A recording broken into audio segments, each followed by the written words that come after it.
और अभी आपको अहम खबर दें, मौलाना फजल रहमान की ज़ेर सदारत मरकजी रहनुमाओं का इजलास के फैसलों का ऐलान जलसा गाह में होगा। तर्जुमान मौलाना फजल रहमान, तफसीलात मजीद जानेंगे। बोल न्यूज़ के नुमाइंदे जाहिद फारूक मलिक हमारे साथ मौजूद हैं।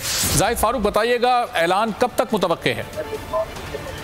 जी, अभी मौलाना फजल रहमान के घर इजलास जारी है पार्टी रहनुमाओं का, जिसमें मौलाना अब्दुल गफूर हैदरी, अकरम दुरानी समेत सूबाई रहनुमा और जो इनके शुरा है उनके अरकान बैठे हैं।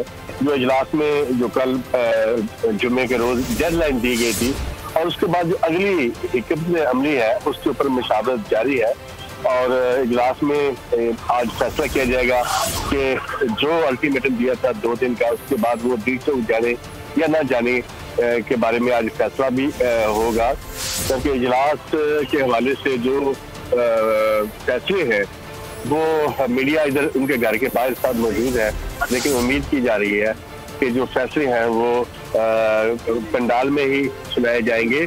लेकिन अभी तक सर जोड़ के पूरी क़यादत बैठी है और ख़ास तौर पर एक ऐसी सूरत हाल में जब पाकिस्तान पीपल्स पार्टी और मुस्लिम लीग नवाज ने वाज़े तौर पर ये ऐलान किया है कि किसी भी सूरत में वो ठीक है, इजलास में जो भी फैसले होंगे उसका ऐलान जलसा गाह में किया जाएगा। जाहिद फारूक मलिक, बहुत शुक्रिया अपडेट करने के लिए।